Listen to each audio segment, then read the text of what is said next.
Scottsdale, 6 a.m. Sun came up a little earlier than I thought. And I'm here with Erik Hultquist. Middle of summer in Arizona. Yep. Can't beat it's it. Like 94, 95 degrees already, 6 a.m. Exactly. It'll be 100 by 9. And we're gonna go on the hill here. Rolling through the disc golf course of Scottsdale. Fun fact, at one point I wanted to be a professional disc golfer about 5 years ago. Trained for it, toured, did tournaments, kind of my life for a few years. I still play for fun once in a while.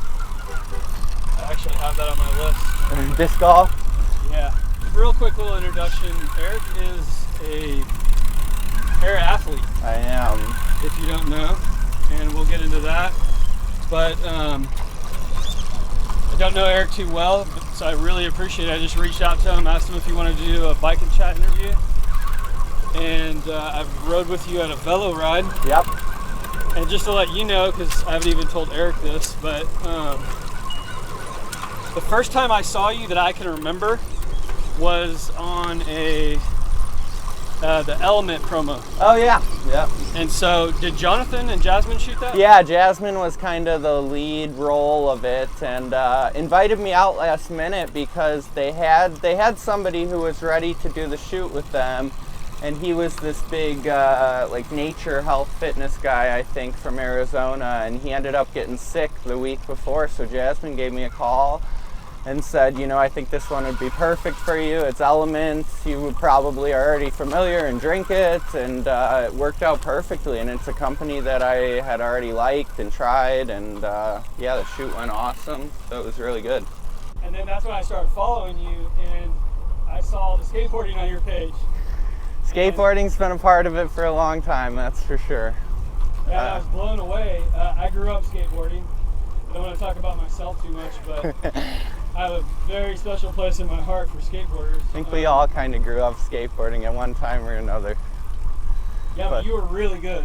Yeah, it's been something. It's kind of where I started with being active in sports, and I have been skateboarding pretty much for as long as I can remember, probably 5 or 6 years old.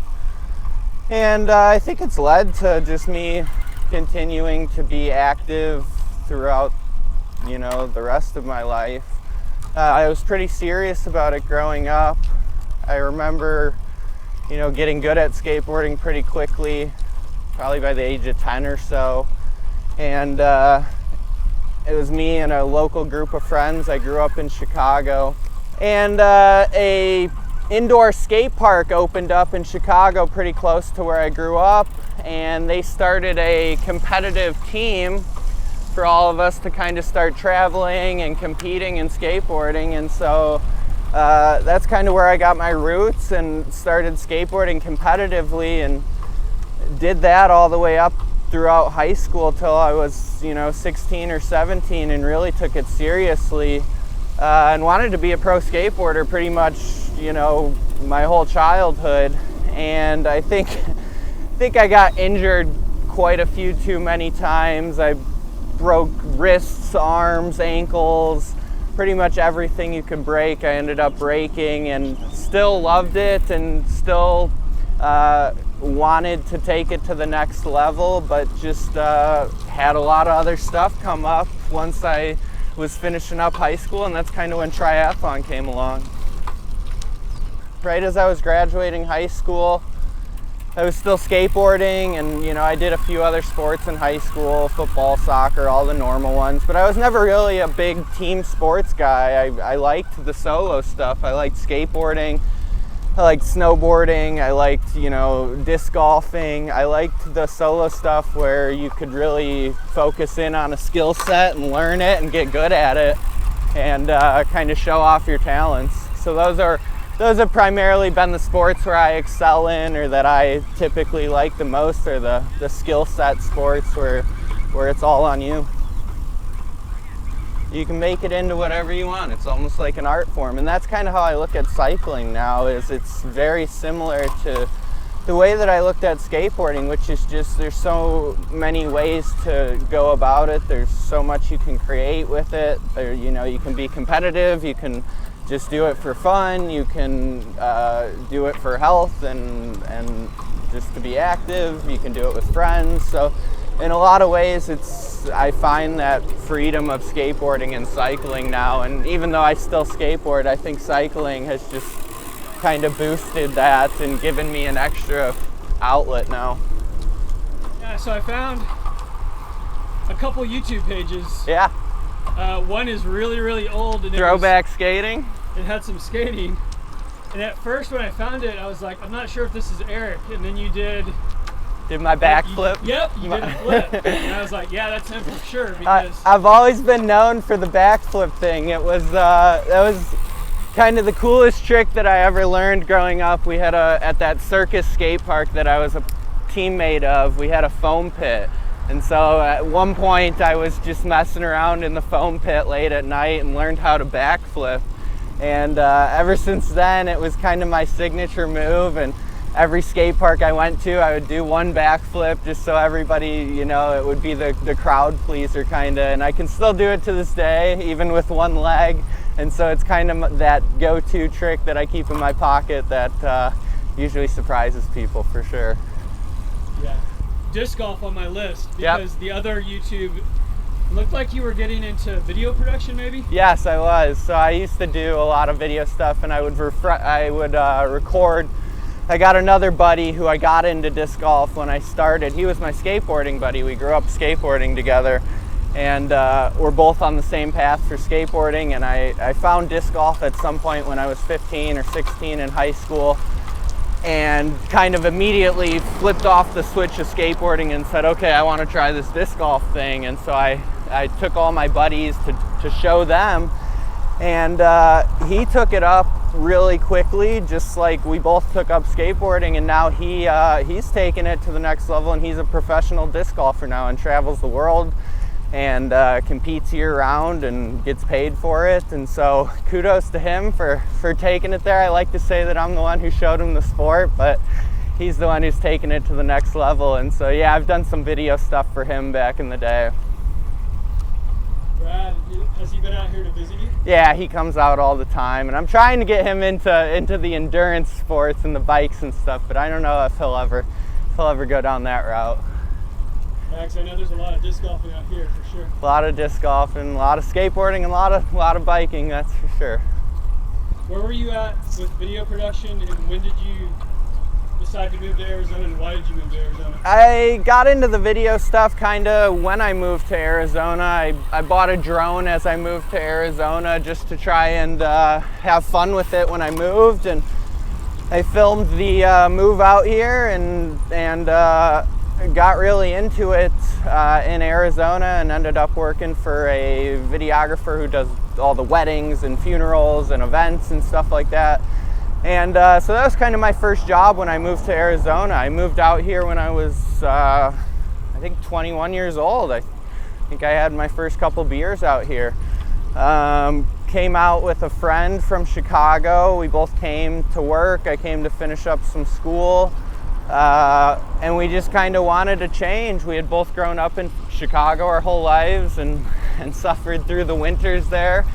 And I knew that skateboarding and cycling and triathlon at that point were kind of these things in my life that I enjoyed doing. And so I wanted to be somewhere that I could do them year round and explore good weather all year round. And so it was exciting for me, and I just wanted to get out of Chicago. So we came out here.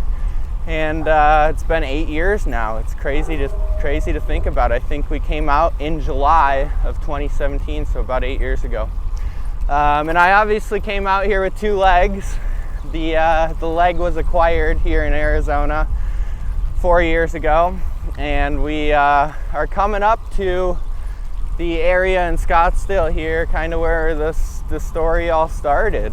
So I originally moved out here from Chicago to this neighborhood here in South Scottsdale. And this was the first impression that I got in Arizona. And at the time, one of my jobs was filming and doing videography stuff for a videographer. And then my other job was I worked for Lime, who is the scooter and the bike company around town. And so Scottsdale 2017, 2018, this is when Lime launched all the scooters and the bikes for the first time in all the cities around the world pretty much. And I got hired on right in the beginning, and I thought it was this awesome gig for me because I was this active guy who loved riding bikes and skateboarding, and so to be able to work for a company that did bike stuff and scooters and all this cool transportation stuff around the city, I just thought it was awesome. And so I kind of became the face of Lime for a little bit. I was on all the news channels talking about the scooters and the bikes in Scottsdale, and really just kind of owned it for myself too. Loved the idea of a rideshare company that isn't cars and kind of moving that direction into a city that transports by bike and scooter. I thought it was really cool. So I was working for them for about a year, and so I was riding the scooters around a lot. Obviously they were free for me to ride, and so I tried not to drive as much as possible. And one day I had come down here to the skate park here at the Wedge, and I was skateboarding, and it was my day off, and I had ridden a scooter down there to skateboard with my skateboard in a backpack. And I skated for a couple hours, filmed a few clips, which I still have, and just posted for the first time ever the other day. But pretty much left the skate park on a scooter with my board on my back. Made it about 1 mile to the stoplight up here, and I was waiting at the stoplight to cross the street, and 2 cars collided, and next thing I knew, I looked down and my leg was completely gone. So definitely a life changer. Yeah, it's a crazy story. Very, very sad, obviously. It's definitely a 1 in a million, that's for sure. I don't think, I tell it quite a bit, but if you didn't know me and if you just heard it, from a book or something, you probably wouldn't even believe it because it's just so random and a crazy occurrence. So, pretty much no one who sees this video is ever going to have been in that situation like that. Maybe some kind of a major car accident. Yeah, definitely. But not like that, where you're just standing there 1 minute and... No, not a lot of people do. I have met one other person who has the same story, and I was so shocked to hear that.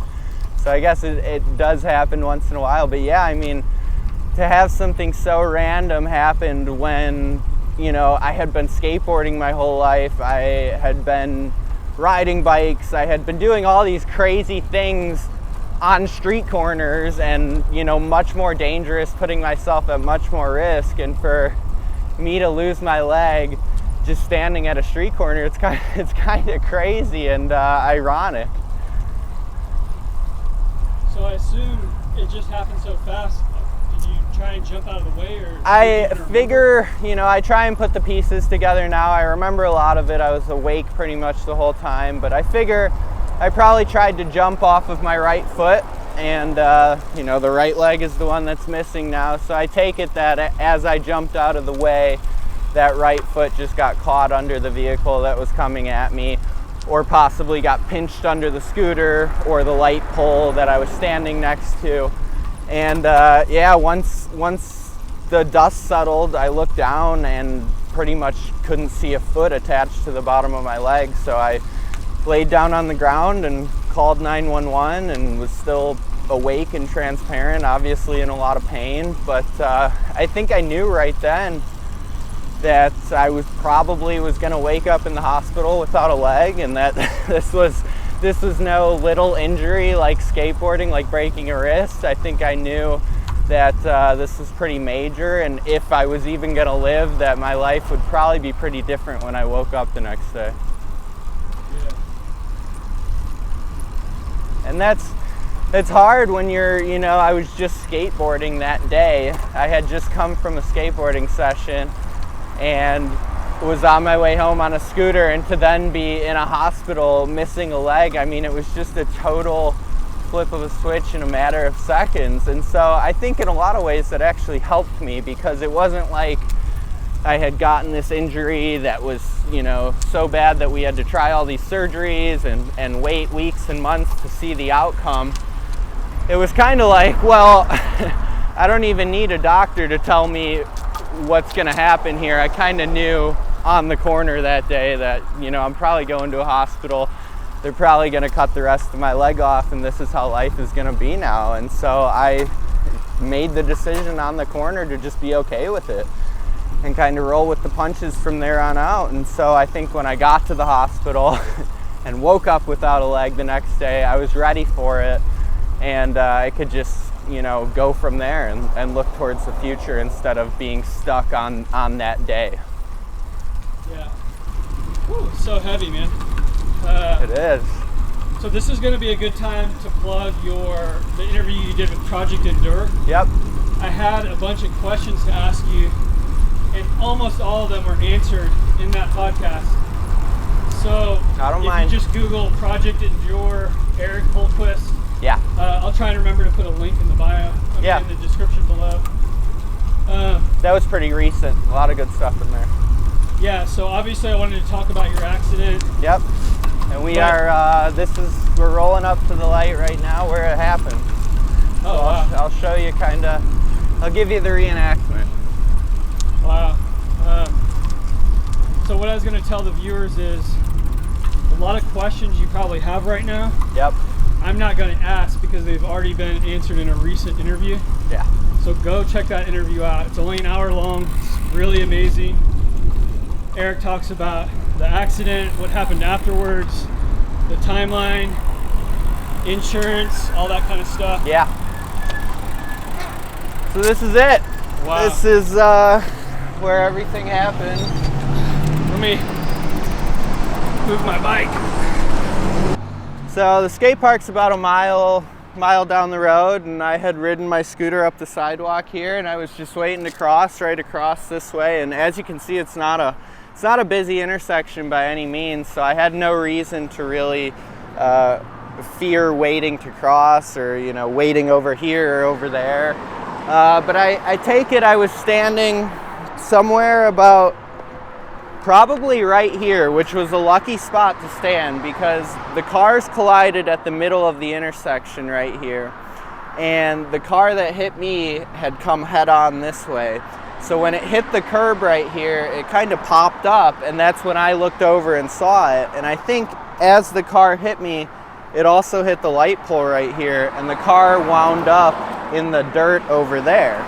So, I mean, in some ways, I think if this light pole wasn't here, the car probably would have just completely ran me over, and who knows what the outcome would have been. But I'm pretty lucky for this light pole right here, I think, in a lot of ways. And I'm pretty lucky at just how the situation unfolded, because I think it could have been a lot worse. I didn't have a single scratch on my body. I didn't hit my head. I didn't break my back. It was pretty much just like the car crushed my leg. The car wound up over there, and I wound up right here in a pool of blood, missing a leg. So it's pretty crazy to be back sometimes. I visit quite often just to kind of remind myself of the day and be grateful of the outcome. I usually write a little message when I come. I don't have a marker today to write anything, but I'll usually write, "Hi, my name's Erik. I, almost died on this corner. Smile today," or something fun like that. But yeah, it's pretty crazy how life can change on a street corner. Like street corner safety or awareness my entire life, but do you ever give any advice in that regard? Or? No, and it's not something I worry about to this day, which is crazy. Since it happened, I've ridden my bike over 20,000 miles here in Scottsdale in the last 4 or 5 years. And so I think about all of the stoplights and street corners that have been stopped at in that time frame since the accident, and it's like, what are the actual chances of that happening? It's crazy. I've probably been at 100,000, 500,000, 1 million street corners since, and there's no reason for me to fear it, and there's not a lot of things that I do fear nowadays, to be honest. But I'm not going to let that be one of them. I'm not going to, be scared to go out in public or walk on the streets now because something like that could happen. I think it is something that cities and we as humans need to ask ourselves, about cars and safety and pedestrian safety and being better drivers and, cleaning up the streets and making them safer and putting barriers in the way and just coming up with new systems around our cities to kind of take a safer approach to this. But no, it's not something I fear, and I'll be out here riding and on plenty of street corners in the future, that's for sure. Yeah, so my back has been to the traffic, and these cars are going pretty fast. They're coming quick. Do you know exactly what happened? Like, who was at fault? So somebody was coming this way, taking a left turn to go that way, and somebody was coming this way. It was the classic left turn, yellow light incident where both of them try to go on the yellow-red light, and they run into each other. And one of them was going 45 miles an hour, so it was a pretty big crash, and they probably hit me coming up on the sidewalk at, still going 30 to 40 miles an hour. So there was not a lot of time for me to decide or to make any, quick decisions. I just kind of did what I could to jump out of the way and kind of got caught in the mix of it. One was going straight? One was going straight. Okay. The other was taking a left. And so this one was probably coming straight. Straight. And then this one was going left. You got it. They collided. So the car who was going straight is probably the one who hit you? Yeah, the other one that was going left kind of just spun out in the intersection. The one that was going straight came up and hit me. So, as to who was at fault, they say it was the left turner because left turners are always supposed to wait for the light to completely clear to make the left turn. But in reality, the person going straight was the one who hit me and the one who sped through the light. And so it's probably a mix of both of their faults. I don't blame anybody to this day. I was they took care of my hospital bills and there was all the legal stuff after. So I don't hold any grudges, and I'm not, I don't hate these people or anything. It's just a very serious, unfortunate, series of events that unfolded, and I kind of got the worst end of it, but I've also probably, turned it into the best thing as well. Yeah. As I mentioned before we got to the corner, the viewers probably, if you have questions about insurance, the only thing I wanted to mention that was covered in the Project Endure interview. Yeah, and we can talk about it real quick. Is you kind of got the short end of the stick on the insurance. I did.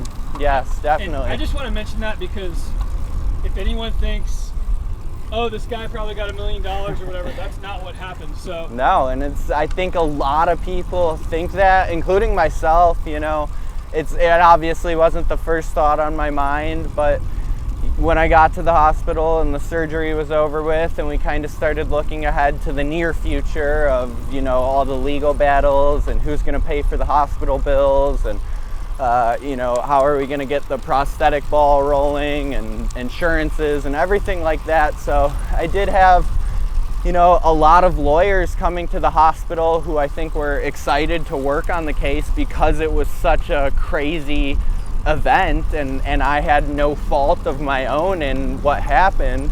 And so it was, other people's responsibilities, and it was their fault.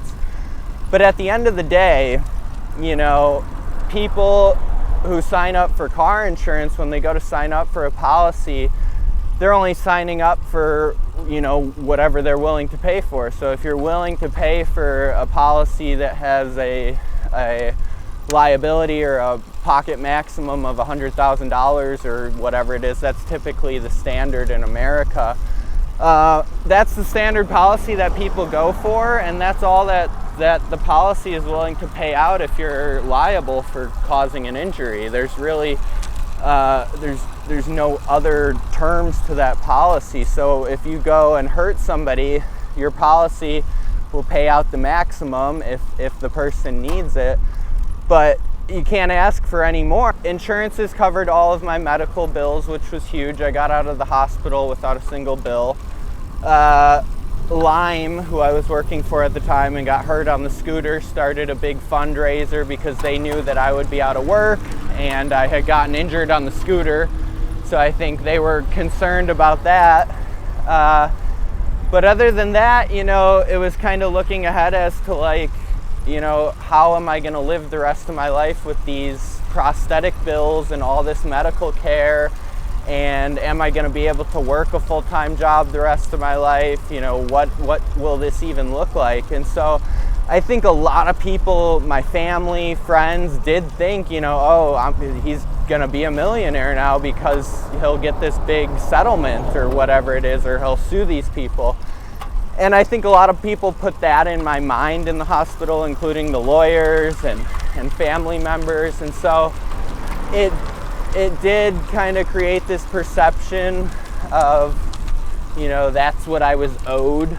But I think at the end of the day, a lot of people who go through what I've gone through, maybe not in a similar fashion, but to cancer or the military or a different type of trauma, whatever it is, don't get a single dollar, don't get, you know, any hospital bills paid for. So to say that I'm lucky or I'm unlucky or whatever, it's just the way that it happened. But it is an eye-opener as to insurance policies and who's responsible for some stuff like this, because it's crazy that you can be at an injury so big at no fault of your own and lose a leg, and somebody can actually put a number on what that's worth and what you're owed. And in my situation, that number probably does not line up with what a lot of people would think a leg is worth.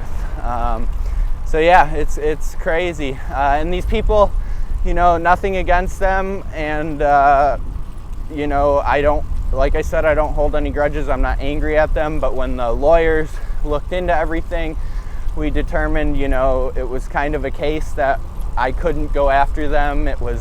They were unsuable pretty much.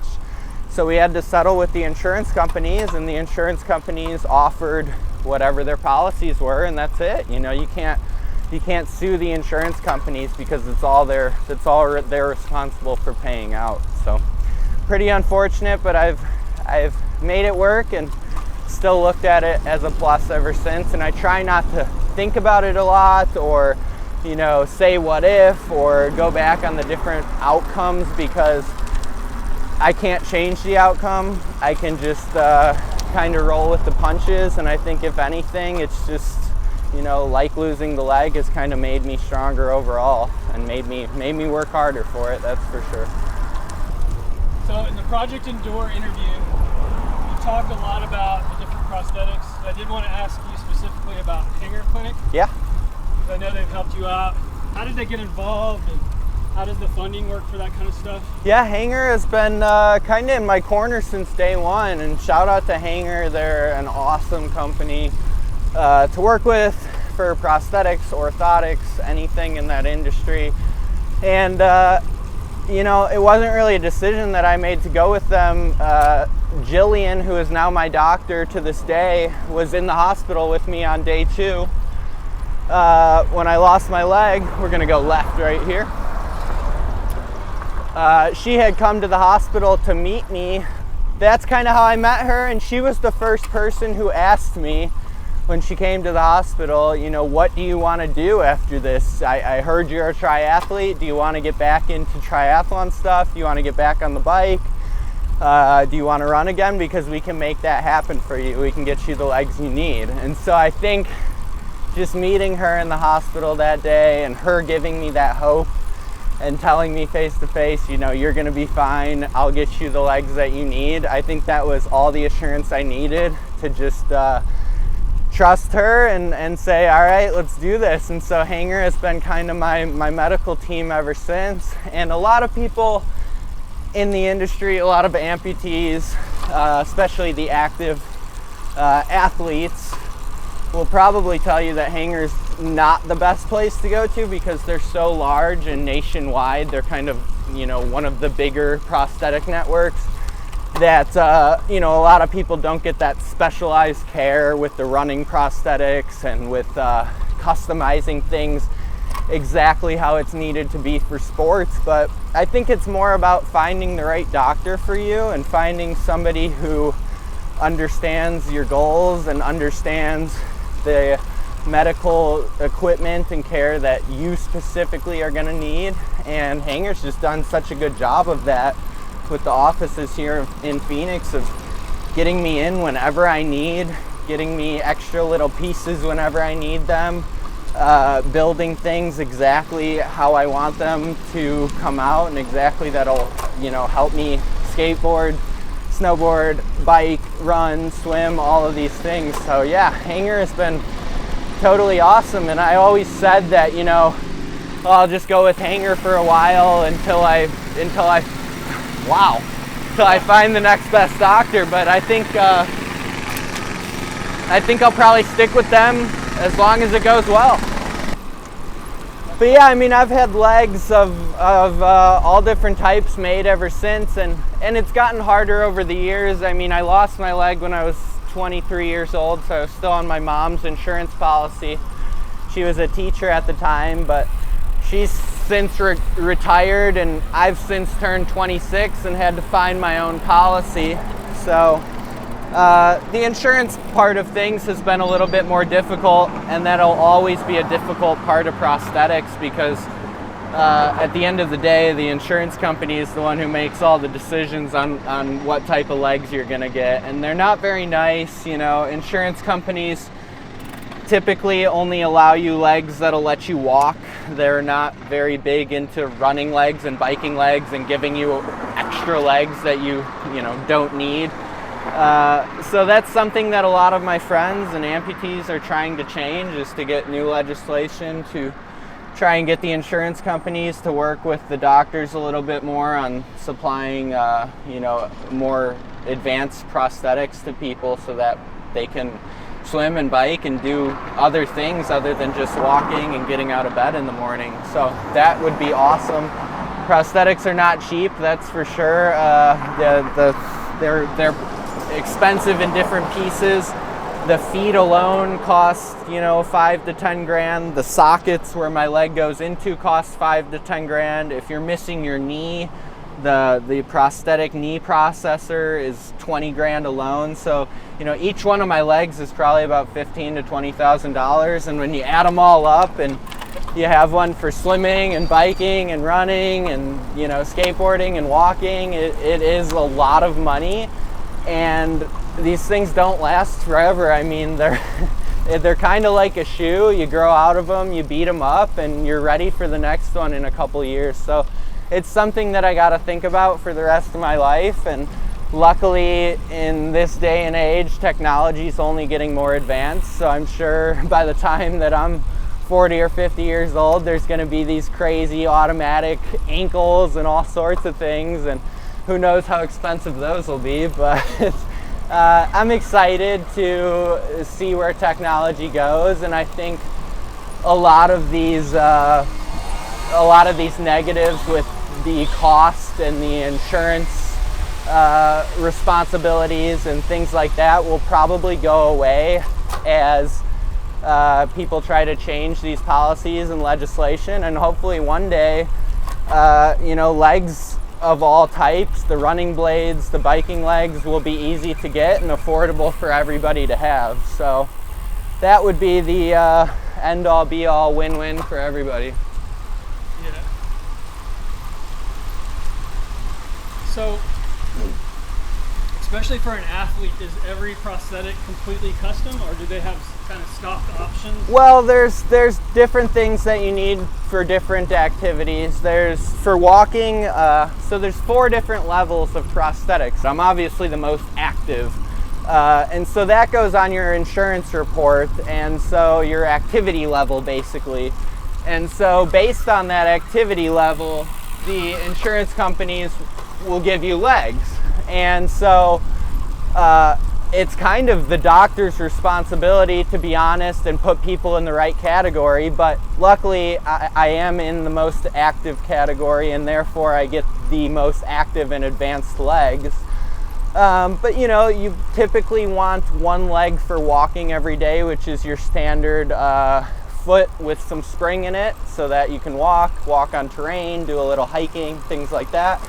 But that's not a leg that's going to get you running, because it's got a heel on it, and if your heel doesn't move, if you can't move your ankle and you're constantly landing on your heel when running, that's not very comfortable. So a lot of people don't run on the walking feet. So you do need a running blade. The running blades obviously have no heel on them. It's just a blade, and so you're pretty much landing on your toe every single time.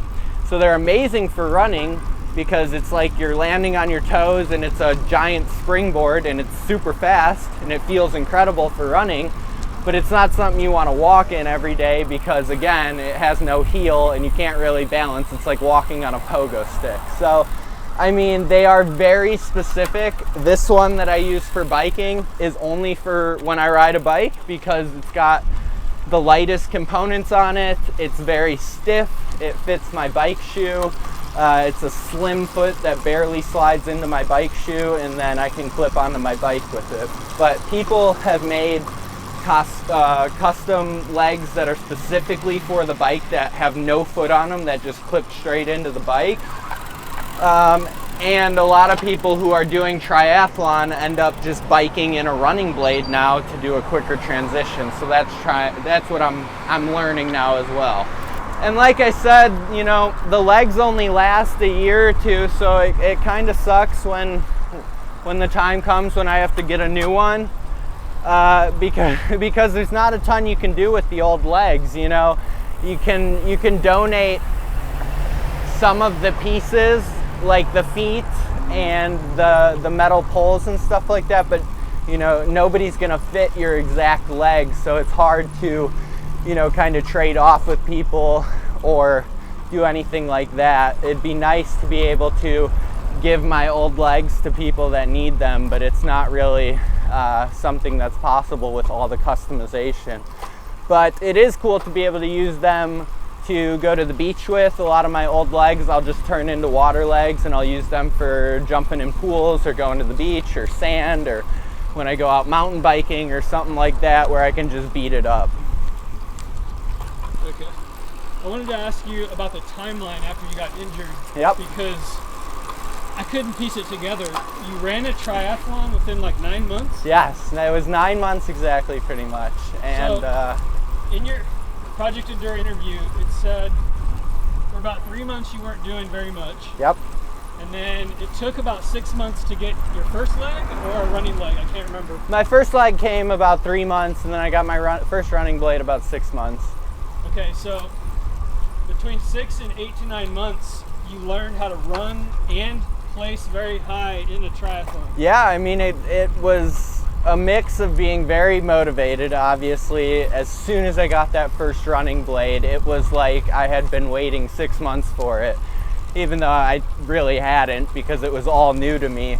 It just felt so cool to go from laying in a bed to all of a sudden being able to walk to then being able to run.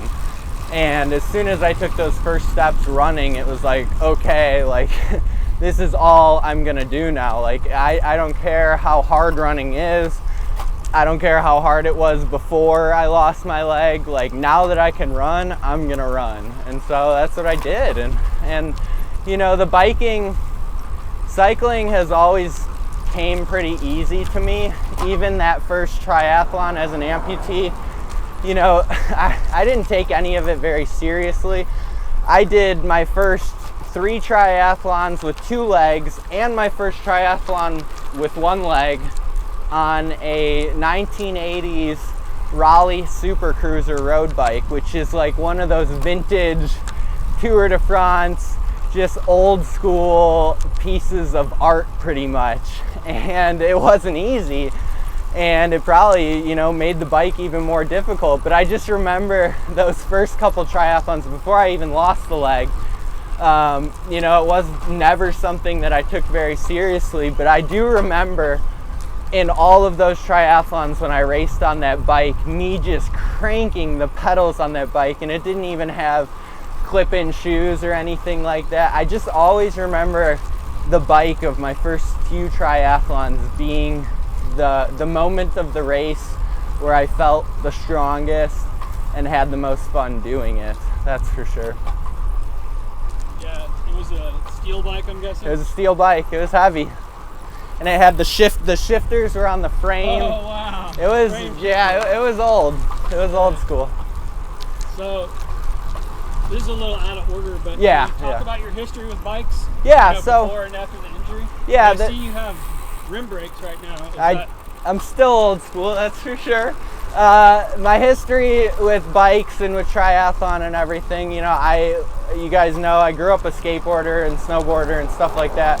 Triathlon, bikes, endurance, running, none of that was ever a part of my life, for sure. I was the skater, the hood rat skater who hung at the skate park and smoked cigarettes and, you know, liked skateboarding and was good at it. But, you know, as far as being healthy and active and living a lifestyle of endurance, definitely was not my category. When I got out of high school and was doing all the skateboarding and disc golfing and stuff, my dad had came home one day and said he's gonna do a triathlon, and I had no idea what that even was, but I did think it was cool when he started training. You know, he got a nice bike and started riding it all the time, and I was always intrigued and wanted to go on bike rides with him. And I always liked riding a bike as a kid. You know, I'd ride a bike to the skate park all the time, or it was my go-to, you know, kind of method of transportation around town. What kind of bikes when you were young? Just, you know, just whatever was in the garage. Just mountain bikes, you know, family bikes. I had a couple BMX bikes when I was a kid, even though I didn't BMX much. Just anything with two wheels that got me around town. And so that's kind of how I have always looked at cycling. It's really just two wheels and a frame. And so when my dad said he was going to do the triathlon, he ended up doing it. He had a stroke at the finish line and never really recovered after that. He's still alive to this day, 10 years later, but he had two pretty serious strokes immediately following that triathlon. And so that's kind of how I got into the sport. A year later, I said I wanted to do the same triathlon for him and finish, you know, in his honor, and for him to be there and watch it. I went and got a bike, which was the Raleigh Super Course, the 80s bicycle. I got it from a neighbor who had always been into cycling, and so he had all these old bikes in his basement. And so that's what I started training on. I went on a few bike rides on it. I, you know, started going to the gym and running a little bit and swimming, but it was not, we're gonna go right. It was not something that I had planned on taking seriously at all. We're gonna go straight up this hill. Okay. And then when I moved to Arizona, you know, I brought that bike with me, the Super Course, and I rode it a few times out here, but when I got to Arizona, I think I was so focused on other things and focused on working, and I was still skateboarding once in a while, and so you know, I didn't really have any plans to do another triathlon, at least seriously, that's for sure. And about 2 weeks before I lost my leg, I broke the bike out of the garage here in Arizona and went for a few bike rides. So it's kind of ironic that I was kind of getting back into that mindset and getting back onto the bike right before I lost my leg. So it was kind of fresh in my mind at that point. And so when I lost the leg and Hanger Clinic came into the hospital and asked me what I wanted to do, I think, you know, skateboarding seemed so far out of reach. Like, I was so good at skateboarding my whole life. I think I knew, you know, I'm probably never going to be as good of a skateboarder. I couldn't see it in the hospital room. And so I said, you know, I can probably still ride a bike. I can probably still run if they make me the right running blades. And so I think I'll try triathlon again. And that's where it all started. I know I'm kind of jumping back and forth. Yeah. You just mentioned skateboarding, and that always piques my interest. Yep. At what point did you think, because most young kids, they just want to be sponsored, they want to be a professional someday. At what point did that dream kind of go away? It was before you got injured, right? No, it never really went away. I always wanted to be big at skateboarding. So even once you moved here and you got into other things? Well, no. There was a time, I think it was when I learned the disc golf thing. I'm gonna go, let's do one hard effort. Let's do one harder ride up this mountain. So I think it was when I picked up disc golf, I probably dropped skateboarding a little bit just because I had been doing it for so long. Pretty much, you know, my whole life at that point, or all I knew was skateboarding. And so when I found disc golf and some of these other things, I think skateboarding just went off to the side for a little bit. How old were you? I was probably in high school, 16, okay. 17, just focused on high schooler things. And when I moved to Arizona, you know, I wasn't doing triathlon super seriously yet. And so I think I did start skateboarding again a lot more seriously when I moved to Arizona with two legs. And I was, you know, 21, 22 years old at that point. So it was later in my life. And it was just for fun then? And it was, did you still have that dream of the dream kind of came back. I did still have it when I came to Arizona. I'd probably taken 5 or 6 years off of skateboarding seriously. So I wasn't learning any new tricks, but I could still backflip. I could still do all these cool tricks. And so I think I did do a couple competitions here with two legs in Arizona on my skateboard, and was still skateboarding pretty seriously and still filming videos and stuff. I just think, you know, it had been a part of my life for so long that it wasn't going anywhere. And what I'm referring to is kind of past tense, like Erik was a good skateboarder. Stuff Yes. Because I think about that myself. Yeah. It's the same with me. It's like Brian was a good skateboarder. Yeah. You know, a long time ago, because I'm in my 40s now, and I shattered my elbow skateboarding. How does it affect you when you think about like your past life and how things have changed? And I know overall you're very positive. Again, I'm going to refer people to that project in their podcast. Yeah. It was just amazing. It was a great interview, and you said some amazing things. But specifically when you think about the past and like things that could have been. Sorry, we just climbed a huge hill. I'm pretty sure they could tell in the video, but yeah, I mean, I will say that day will always probably hold a transitional spot in my life. It's called the Life Day. That's what a lot of people who go through these major traumatic things that cause a disability or something, or these big days in their life, it's called a Life Day. And so I think it's something that I'll always look at as that day, January 11th, 2019, as the day that changed everything. And but I think, like you're saying, it's kind of that before and after effect. So there's the Erik before that day, and there's the Erik after that day. And I think what it boils, I don't want to say that, you know, the Erik after that day is so much more motivated or such a harder worker or anything like that, because it's not true. I'm still the exact same guy as I was before that day. I think the only thing that changed is just perspective, and just really realizing like how things can change so quickly. And I think before that day, all the decisions in my life were kind of made with, you know, thinking about the future, thinking about the past, or and just kind of living in that way. But ever since the injury, I just think I've learned that, you know, life is crazy, that's for sure, and anything can happen, good or bad. And so I think I've just lived this life now for the past 4 or 5 years of like, well, if anything can happen, I'm gonna make the best happen each day, or at least as far as I can control. And I'm gonna keep trying to do these things that I love. I'm not gonna stop skateboarding. I'm not gonna stop doing the triathlons. In fact, I'm gonna do them harder, do them faster. I'm gonna keep learning new skateboarding tricks now. So it's just been it's almost been a rebirth in a lot of ways.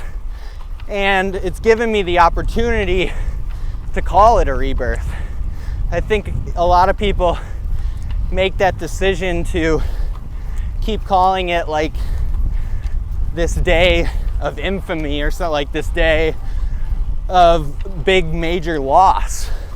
But I just don't look at it that way. I almost look at it as like a celebration, like thank God that day happened because I needed a change, or I needed to look at things differently.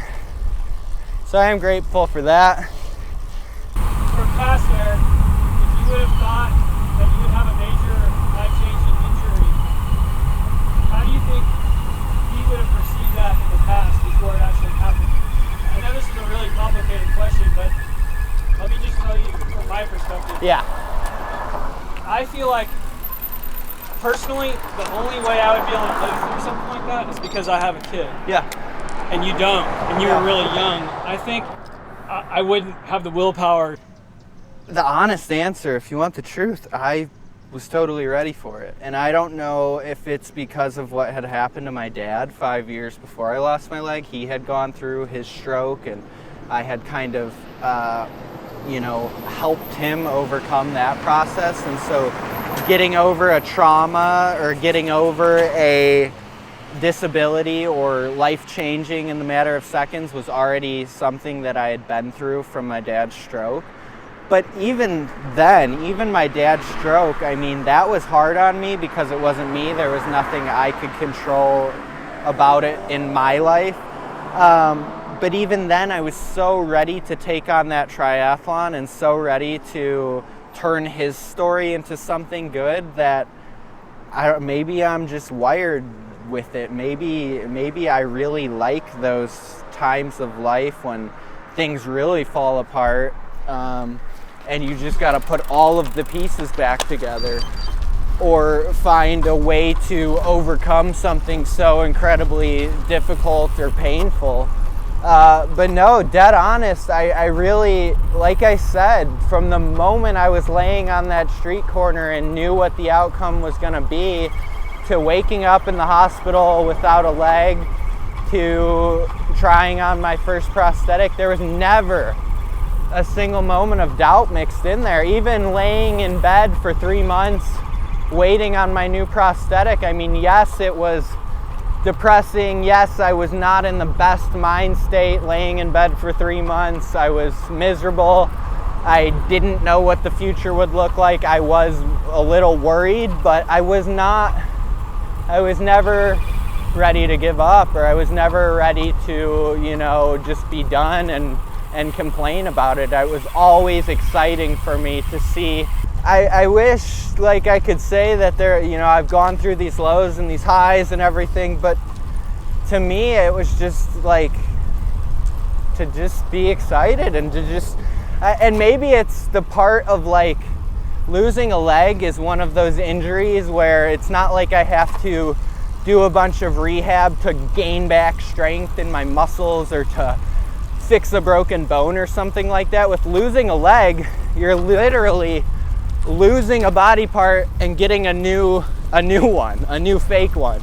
And so to me, it was like super exciting to learn. And it was something that I actually was like looking forward to. And so the first leg that I got after 3 months of laying in bed, it took me weeks to even learn how to step onto it or to walk or to put all my weight down without crutches. But those first few weeks, although they were frustrating, like it was so cool to like learn how to take one extra step or to wear it for 1 extra hour a day, or to start learning some of these things like, grocery shopping or the basic things like that, cleaning the house, driving with my leg on instead of taking it off. And then when you add in, riding a bike, skateboarding again, all those things, I mean, it was literally like learning life all over again, which for somebody who enjoys, skill sets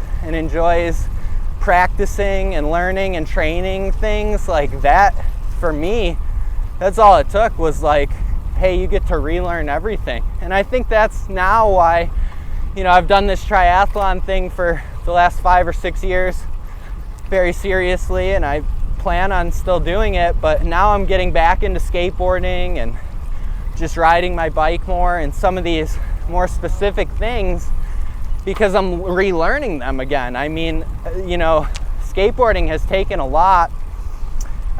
Even though I was able to ride a skateboard right after I lost my leg, you know, learning some of those tricks again and learning to feel comfortable on it was a process. And so it brings me back to those days when I was a kid and a little guy learning tricks for the first time. It's the exact same feeling now in my late 20s, which is awesome. So I think for the most part, you know, it's all just relearning, and I think I have the ability, as I've seen through triathlon with skating and biking and running and swimming and all that, to break through to levels that I may not have known were possible with even 2 legs. And I've definitely done that with the endurance stuff now. You know, I could never run or bike or swim like I could with 2 legs now. I mean, I'm much faster now and much stronger.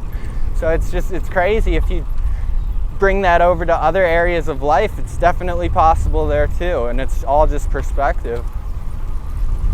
You kind of answered this already, but there might be something you might want to add. I was going to ask you, what would you say to someone who went through a traumatic event and they are in a dark place? I think I would try and tell them pretty much that exactly, that, hey, you know, I know this feels like it sucks right now, and I know you're laying in bed and you feel like you can't do much right now, but at some point you're going to be able to learn these things. And if you look at it in that way, if you don't look at it as, oh, this is taking so long, or why am I not getting better immediately, or, you know, am I ever going to get better, I think you're kind of losing out on that part of excitement where you can be like, oh, well, I can't do it yet, but I can try, and maybe someday I can be better than I ever was on it. And I think if you keep that hope alive and keep looking at it that way, as everything is kind of a learning process and you're excited to learn it, that's the game changer. I need to put my filter on. Yeah, for sure. Yeah, let me take 1 second. So with your prosthetic legs, you talked about some of the differences between walking and running. Yeah. What about other types? You don't wear anything for swimming, correct? I don't wear anything when I swim competitively in a race or at a lap pool or anything like that. My swimming is all done with just 1 leg. So is that common for leg amputees to not wear anything when they're swimming? Yeah, typically, and it's tough. I mean, there's the social element of going to the pool and taking your leg off, which is totally out of the ordinary, and you always get a lot of stares, and kids are always all freaked out, but I've gotten used to it, and it's just part of the swimming process for me now. And that's the way we race, you know, in triathlons. For the Paratriathlon, we all take our legs off before we get into the water, and then when we get out to go onto the bike, we all sit down for a quick second on the beach or the shore and put our legs on, and then we're good to go. But, you know, when I'm at the beach or a pool and just wearing an old water leg, you know, it's the same as anything else. I can just hop in, I can get it wet, there's really, you know, I guess they say there's certain legs that are waterproof and that rust a little bit less and things, but I think for the most part, I don't worry too much about it, and I will probably hop in a pool with whatever leg I'm wearing if I need to. So in the triathlon, is it always swimming, bike, run? It's always swim, bike, run, and I typically do the short ones. I do the sprints. I think someday I'll probably do the longer stuff, the Ironman, the full day races where it's the 2-mile swim, 100-mile bike, and marathon. But for now, I'll stick with the short stuff because that's what they do for the Paralympics, and that's the competitive aspect of it for me, where I can race other people with one leg. And for that, it's the short sprints. It's a half a mile swim, a 12-mile bike, and a 3-mile run. So about an hour in total. It's about a 10-minute swim, a 30-minute bike, and a 15 to 20-minute run. And how have your times improved? So pretty drastically. We'll go all the way back. You know, I've pretty much done sprint triathlons my whole career as a triathlete. I haven't done the long stuff yet. Even though I know I could probably finish an Ironman, it's just not on the top of my list of things to do at the moment, is do a 10-hour, 15-hour race. Yeah. But as far as the sprint ones go, when I had 2 legs and I did a couple sprint triathlons, they were probably about an hour and 30 or an hour and 40 minutes long, and I was probably swimming very slowly for sure, probably about 15 minutes. I've always been a pretty strong cyclist, even though I rode on the 80s vintage bike, but I was still probably able to bike in about 35 minutes, at least get upwards of 20 miles an hour. And I've always been okay at running. Definitely when I had 2 legs, I was not fast. I was probably running 9 to 10 minute miles, so 25 minutes, and I would gas out all the time and try and run too hard and have a big ego about it. But now, as a paratriathlete missing a leg, the first triathlon back 9 months after the injury was probably pretty similar to when I had 2 legs. I had probably spent a little bit more time swimming at that point, so I was probably a little bit better of a swimmer, but probably still a pretty weak on the bike and running. So probably about the same time, an hour and 30, hour and 40 minutes. And then that's kind of when I started taking it seriously, was after that first triathlon back. And after that, COVID came around, so I didn't get to race for a year or 2, and I trained here in Scottsdale very seriously and knew racing at a serious level was something I wanted to do when COVID was over.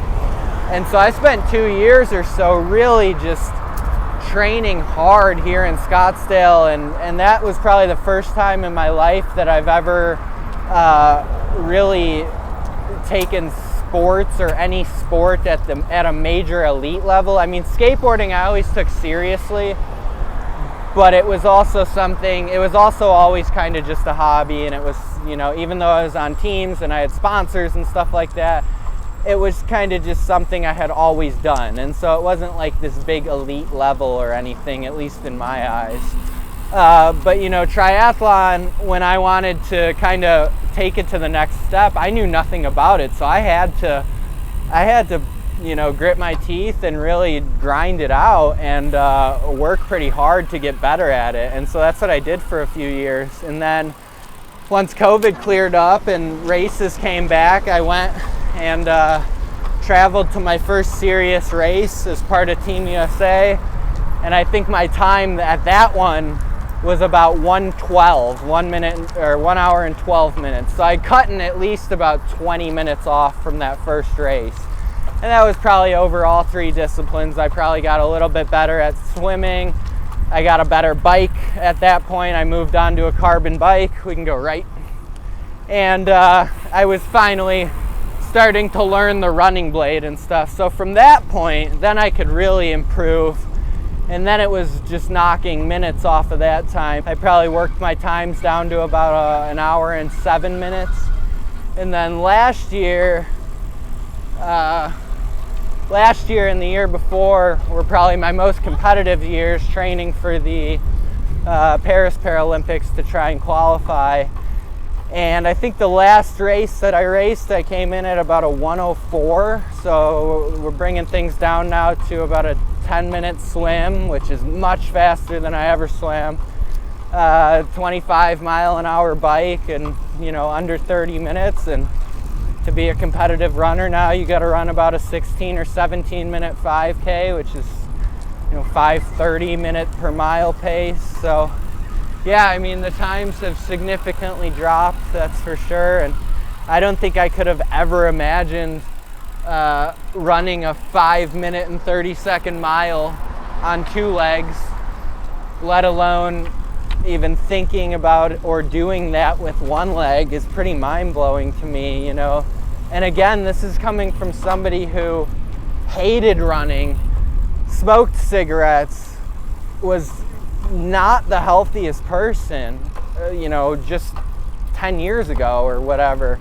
And now to be, you know, kind of to be able to call myself an elite athlete at some levels, and to be able to hop on a bike and ride 100 miles in the Arizona heat and then get off and run a few miles at 6-minute pace.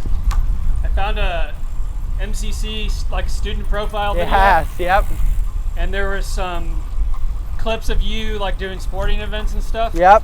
And I noticed in the background there was a huge sign that said challenged athletes. Yeah.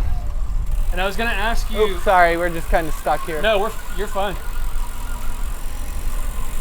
I was going to ask you about the different labels, you know, disabled, yes. para. It's a big topic. Adaptive. Yeah, challenged athletes is like the biggest network or the biggest kind of organization around adaptive sports. I think adaptive sports is probably the right term for a lot of it. Adaptive sports just means, you know, you do a sport and you adapt it to some way that, you know, fits your style. I think that's for anything. Yeah, it could be for anything. It could be a wheelchair. It could be a knee surgery that you're getting over, and you have to adapt your bicycle. I mean, that's an adaptive sport. So I don't think there's these major labels that have to be put on it. The Challenged Athletes Foundation has done a lot of really good things. They're the leading provider in sports grants.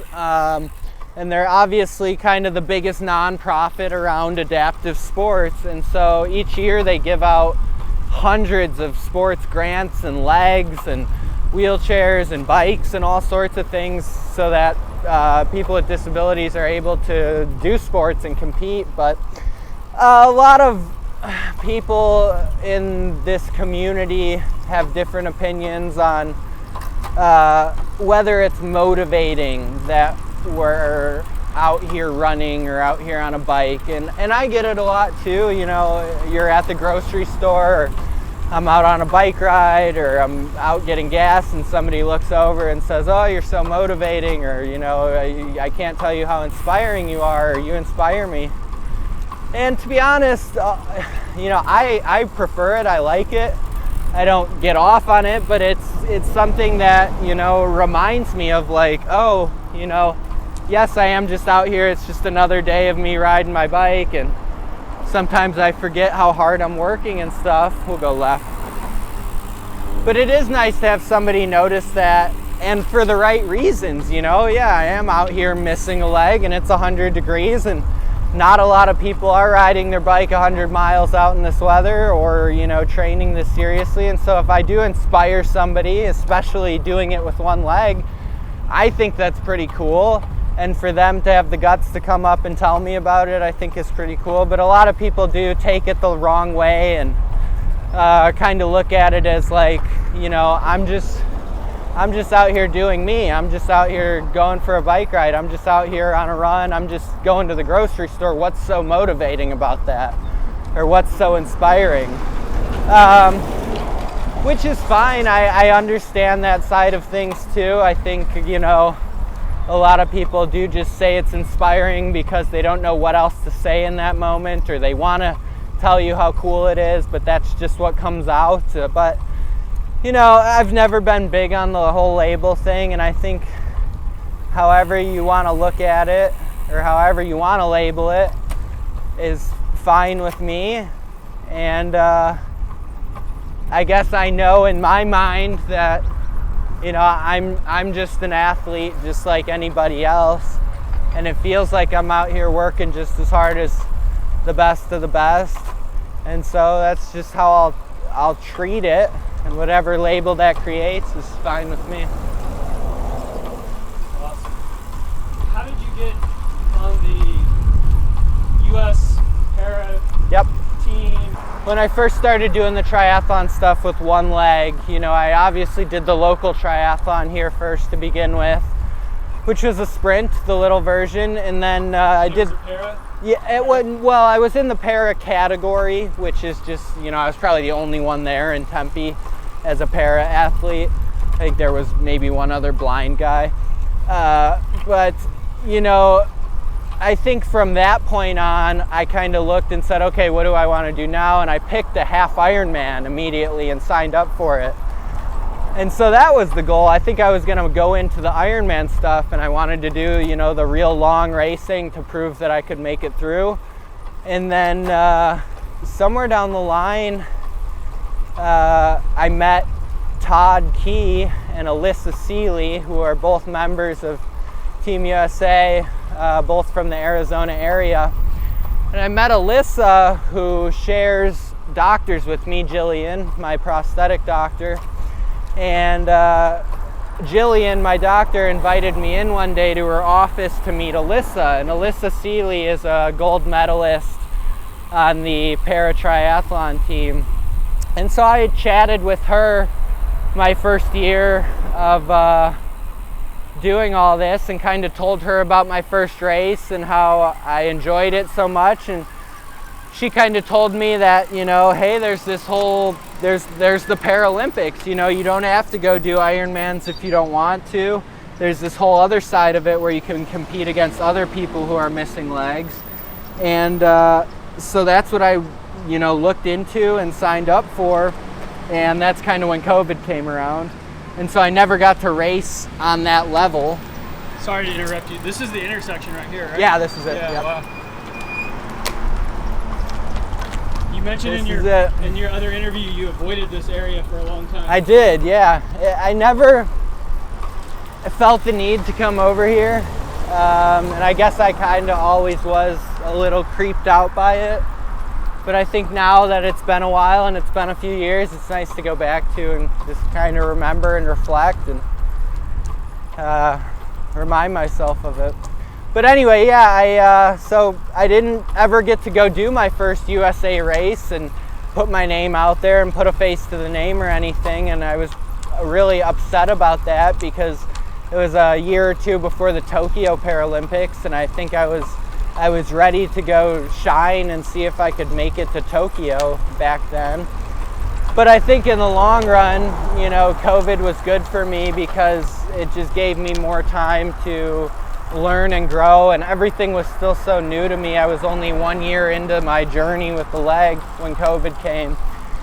And that's when I met Todd here in Scottsdale, and Todd has been my kind of mentor and friend and bike buddy for the last 5 years now. Todd is he's an above knee amputee, and he races just cycling, so he's just a cyclist. And we met during COVID, and he lives here in Scottsdale, Phoenix, and we rode together pretty much every single day of COVID. We had a thing called Time Trial Tuesdays, where on Tuesdays during COVID, we would do a 20-minute time trial around Camelback Mountain.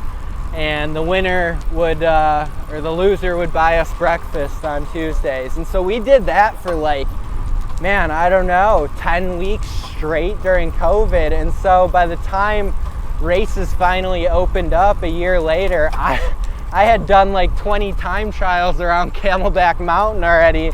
And so I was ready to go. And so I thank Todd for a lot of my progress throughout the last few years. I mean, he has been the one who has really turned me from a 1980s vintage bike rider to being able to hang with some of the best riders in Scottsdale now.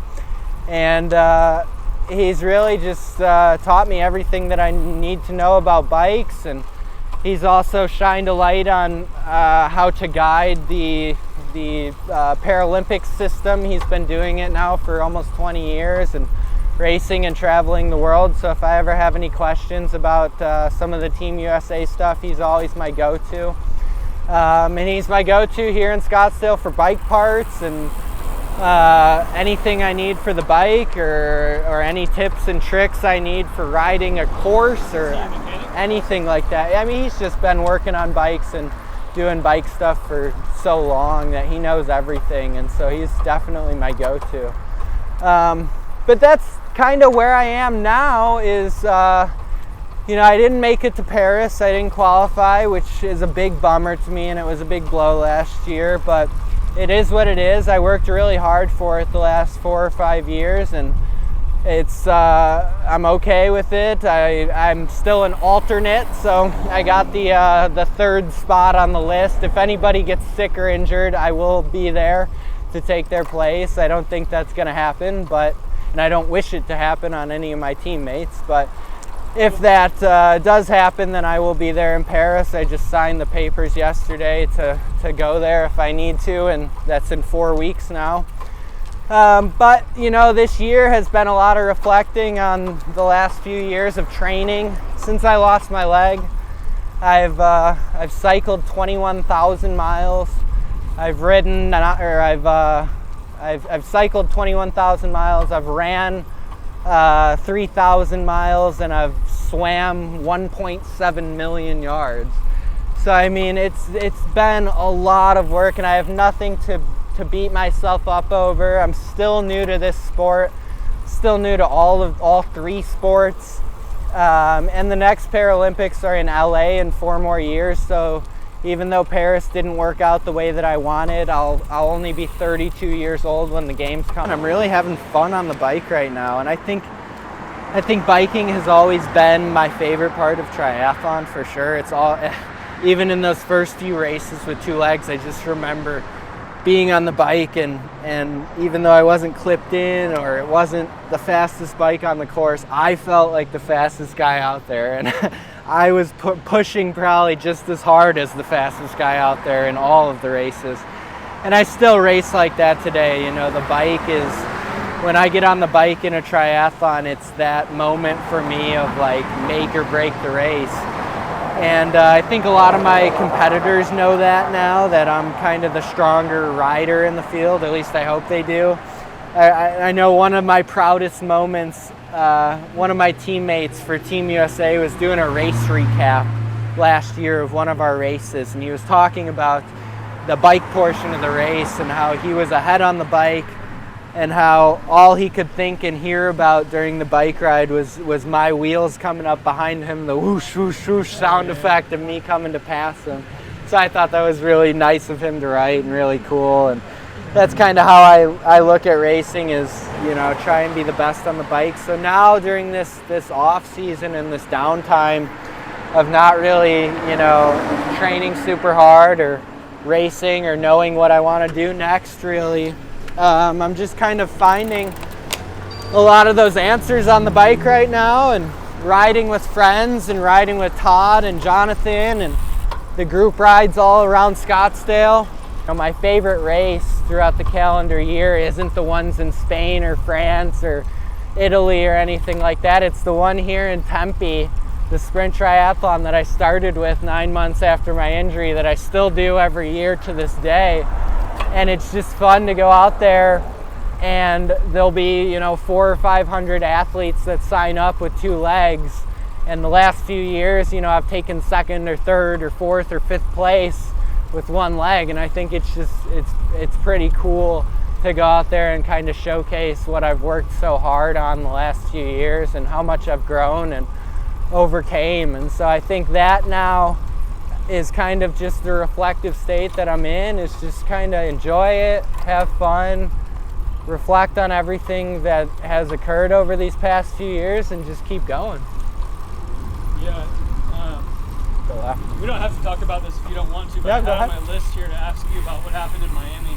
Sure, yeah, Miami. It was a qualifying race. So pretty much they only take the top 2 people from each category, and this goes for the Olympics, the Paralympics, for pretty much every sport. They take the top 2 people, which are, for the Olympics, it's the top 2 men, the top 2 women. For para sports, it's the top 2 men, top 2 women of each category. And that's typically how it goes. I mean, each country is only awarded 2 spots per category of each sport. When it comes to an Olympic Games or a Paralympic Games year, the most important year is the qualifying year leading up to the games. And I had been in that second spot for the last 4 or 5 years, and I was able to get into all of the races and earn my points. And just last year, as we were getting into the qualifying year, I got bumped down into the 3rd spot.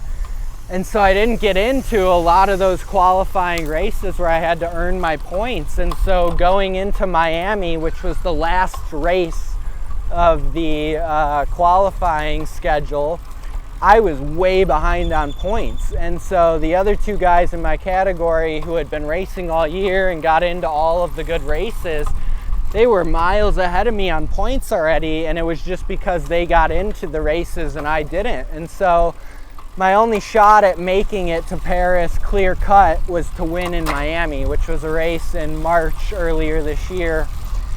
And at that point, you know, leading up to Miami, you know, I had held it together so well the 2 years before, and I was training at such a high level, and I had the best coaches and the best everything, and I was, you know, barely working. I was training, you know, 8 hours a day. And so it was just so hard to hold that together for so long without racing for almost an entire year.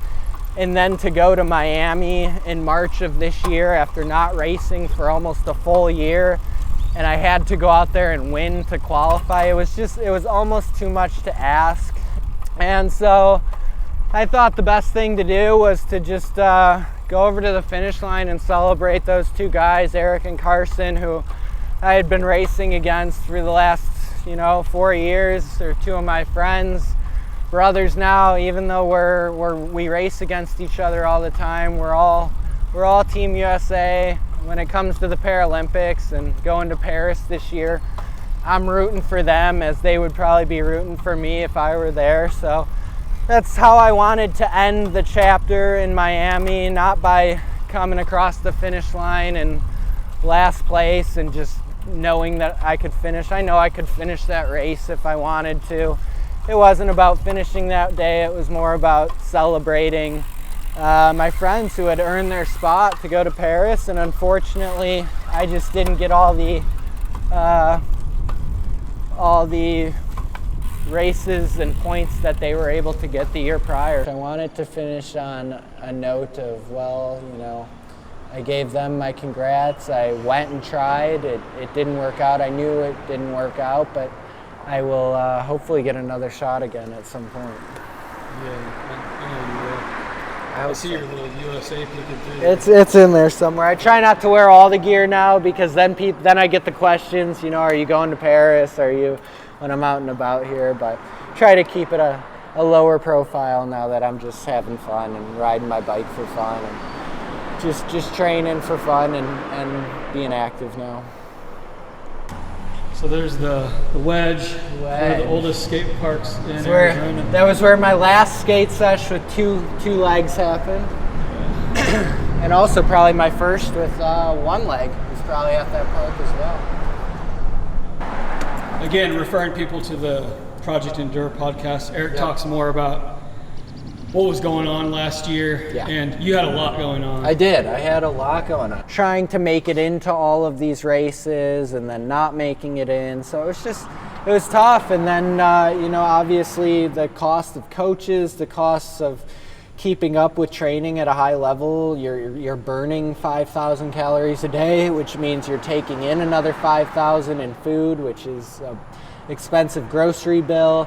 A lot of time spent training that, you know, that I couldn't spend working on other areas of life. So it was just hard. It was just, you know, a sport that has 3 sports in it, like triathlon, where it's swimming, biking, and running, and you got to train each of them every single day, and then still live a normal life outside of that it's not an easy task for anybody. You know, disabled, not disabled, para, Olympic, whatever it is. I think triathlon's probably one of the harder sports you can pick, for sure. Yeah, I never even thought about the calories. That's a great point. I mean, it's probably my most expensive bill as an athlete. I'm a big eater, and when you throw all 3 sports in combined, I think and the heat out here where I'm sweating and draining sweat all day long, you know, there's days where I've burned 5, 6, 7,000 calories. And so to replenish that is a whole grocery trip in itself, just for 1 day or 2 days of refueling. Fresh food. Exactly, yeah. When you look at the triathlon.org, Yeah. and it has all your My standings, stats, yep. what is the difference between triathlon ranking and then Paralympics ranking? The paratriathlon ranking is your ranking overall throughout your entire career.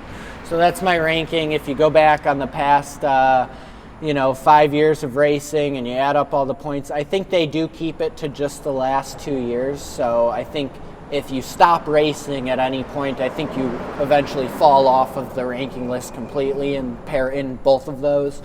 But I think it's your, paratriathlon is just your overall ranking of, your top races all combined for the last few years and how that ranks you compared to everybody else. And then they have the Paralympic ranking, which comes out every 4 years. It gets deleted and refreshed every 4 years. So they had one for Tokyo, they have one for Paris, and then they'll have one for LA. And that only gets released the year leading up to the games. So that list just started last year, exactly a year ago to this date pretty much, as qualification started. And it's your top 3 races in the last year. So for me, I only got to race Florida. That's the only race that I got into over the last year that was on the qualifying list. And so some of these other guys have, 4 or 5 races. They only take your top 3 races. Someone with a prosthetic will burn 30% to 80% more Yeah. energy than the average person just walking around. And this is like a fact, and it's been proven by science. And it's not just, lower leg amputees have a smaller effect, but you start adding in the above knee amputees and the hip amputees. The worse your amputation is, the more energy you expend trying to use a prosthetic. And I think it's a combination of the energy it takes to actually have your leg in the prosthetic and to move it and to lift the extra weight and to hold it on your leg and to walk differently and to put a little bit more energy into your other muscles to use, I think is where most of that energy comes from. But it's also the sweat and the calories that you're losing by burning it in the leg, especially in Arizona here.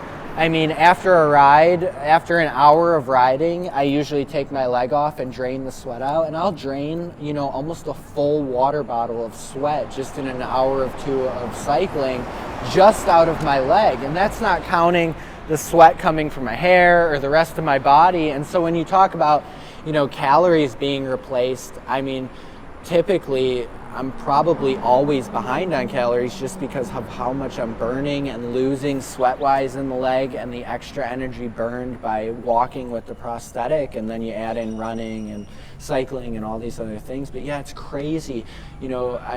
It takes me a little bit of extra time recovering, and if I go do a really hard workout some days, typically the rest of the day I am stuck in bed, or if I have a long work week, the weekends are really tiring for me. And I think I just forget sometimes that when I am out there all day long or training all day long, like, it is probably pretty brutal on my body, and I am putting my body through the works and expending a lot of energy and sweating a lot. And it's just crazy to think of how much more possibly than the normal person with 2 legs is just expelled through that process, and becoming a little bit healthier from the endurance part of sports, which is kind of cool. I wish I just came across that page on Instagram. It's like Skaters Who Bike or whatever. I think you were following them. And I just think it's so cool. I wish more skaters and I wish more people, in our circle who probably don't take the endurance sport thing seriously or would never want to get into running or cycling or sports like that, just because it's always been looked at as uncool or kind of just, the lame thing to do. But at the end of the day, like I said in the beginning of this, cycling, I found a lot of the same art and creativity and competitiveness and style points and all of these cool things that you can do and get from skateboarding, I found in cycling, if not more. And not only that, but it's gotten me in an amazing shape physically, mentally. You know, it's given me all of these friend groups. It's given me this whole new life with triathlon. And so if more skaters are, this isn't even a skater thing, this goes for anybody, you know, in all industries who are just have been focused on one thing for a super long period of time, or they're stuck on just that one thing and don't want to branch out. But I never wanted to run, never wanted to bike, never wanted to swim, probably didn't believe that any of it was even possible, especially not at the speed or the level that I'm doing it at today. And that was with 2 legs, and now I'm doing it with 1 leg. So don't tell yourself that it's not possible, because it definitely is. I mean, even if you're completely out of shape, completely unhealthy right now, I guarantee you with a little work and a little bit of practice, you could be running a marathon and or biking 100 miles in just a couple of years if you really wanted to. Yeah, I just got my first road bike less than a year ago, and I wish so badly I would have gotten into it when I was younger.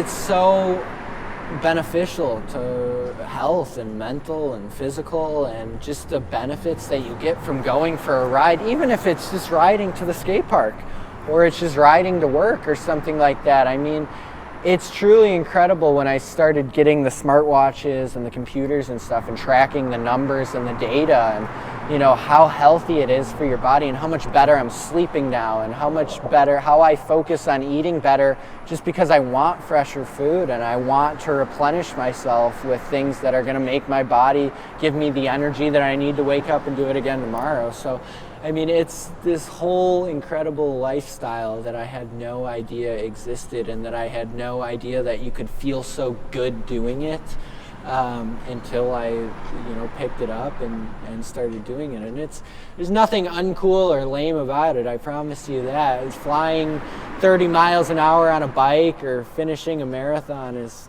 a pretty cool feeling. And if you haven't felt it before, I urge you to give it a shot.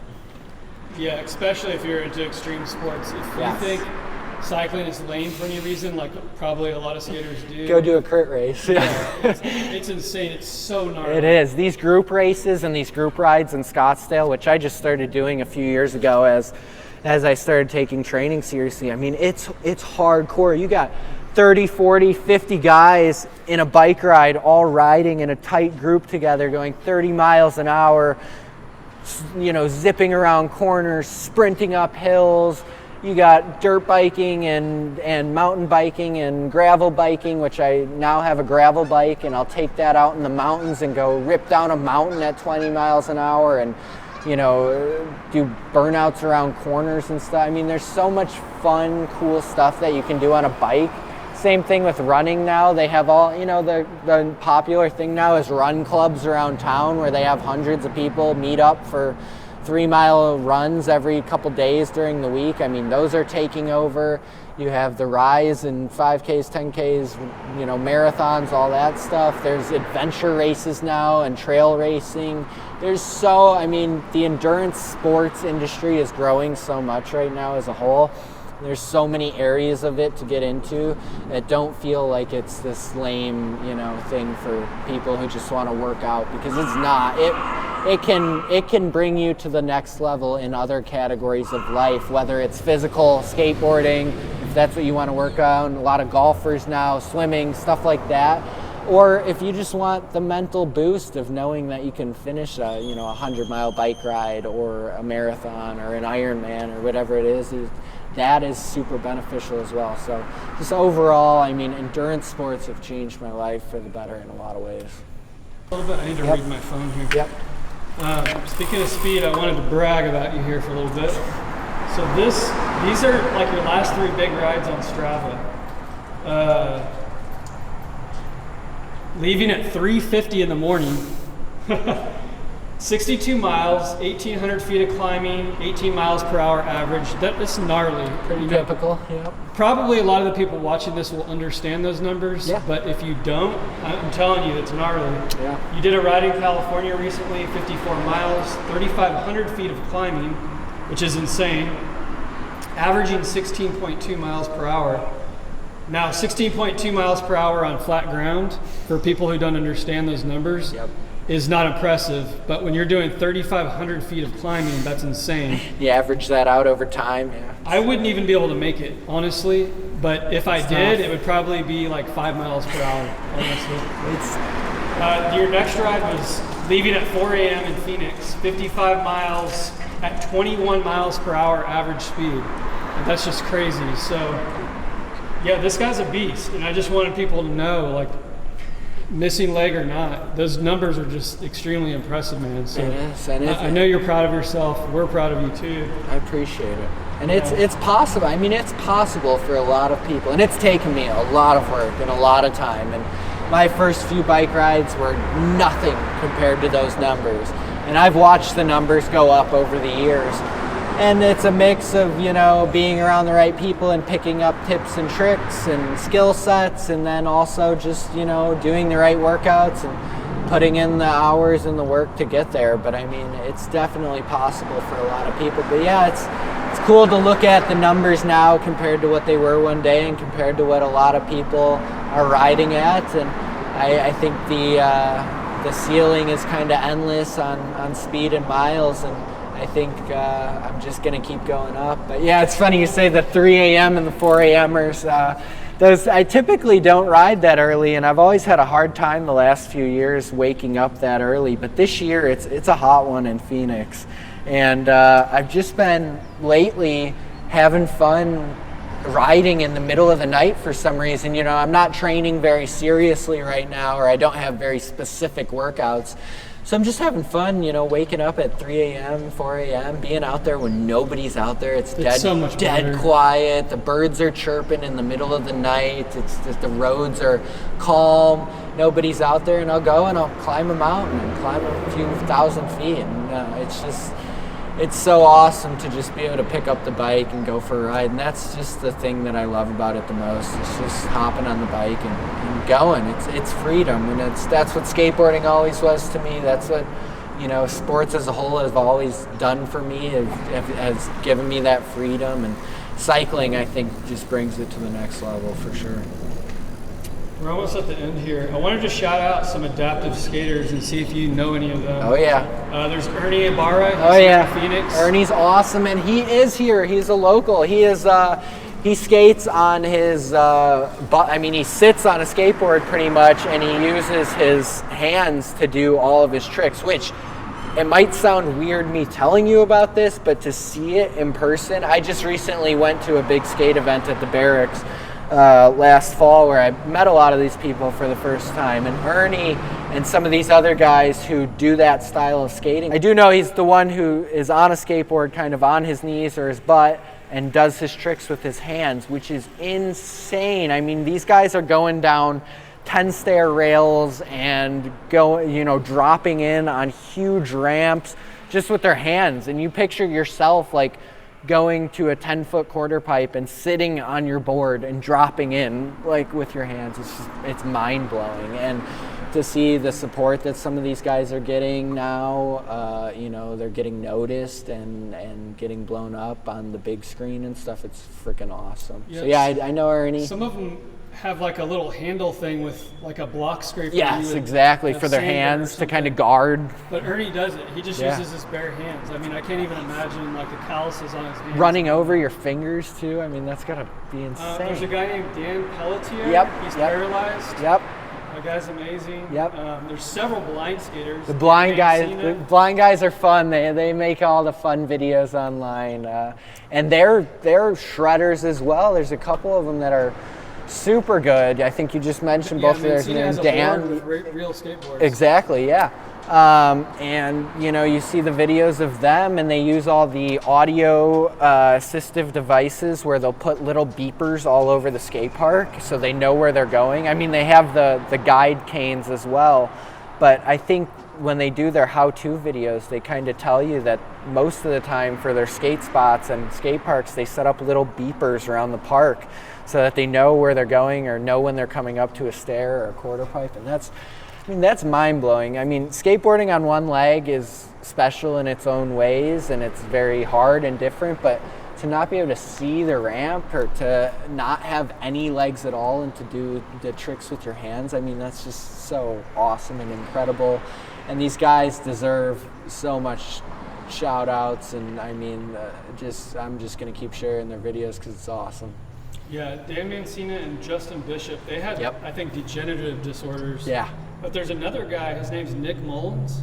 I'm not sure. He got staph infection. Really? Yeah, he fell and got just a scrape. Wow. And it freaked me out when I heard his story. And to imagine that you could just fall in the wrong place, get an infection, and then go blind is crazy. Is crazy. And then he's still skating. I mean, the guy rips. Yeah, so I was just wondering if you knew any of them, or if you had any shout outs you wanted to give. No, I mean, the whole adaptive skating is such a new thing for sure, and I think it has a lot of room to grow. And I mean, it's not even a Paralympic sport yet. Skateboarding just became an Olympic sport last Olympics at Tokyo, and I think people are still hesitant on that one. If they, is skateboarding a sport? Is it competitive? Is it an art? Is it whatever you want to call it? Exactly. But I think it deserves its spot in the Olympics for sure. So I think once we can come up with a solid community and the community kind of gets together, and we already are, and there's events every year now, and I think once it gets brought together a little bit more and becomes part of either the Paralympics or something at a bigger level, I think it's just going to take off, and you're going to see these people who get injuries in the future. I mean, that's really what it's for, is to give people hope that, if you do, like you just said, if you do come across an injury or a disability, there's no reason that you can't keep skating, or there's no reason that it should stop you from doing any of these things. So that's the bottom line. Yeah, man. Sweet. Had a couple other things, but we're literally at like 2 hours, so. Nice. Yeah. I think that's it, man. Sweet.